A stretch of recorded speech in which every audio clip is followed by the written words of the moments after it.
Adverse. Meaning. Adverse refers to something harmful, unfavorable, or opposing. It often describes conditions, effects, or circumstances that are difficult or undesirable. Definition. Adverse is an adjective that indicates opposition or negative impact, typically in contexts of challenges, risks, or negative outcomes.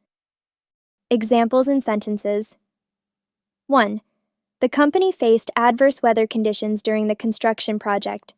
Here, adverse refers to harmful weather that caused challenges to the project.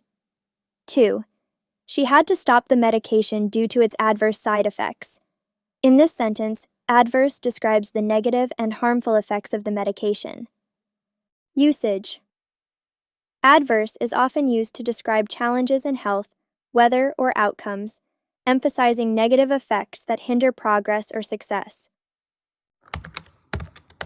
English practice.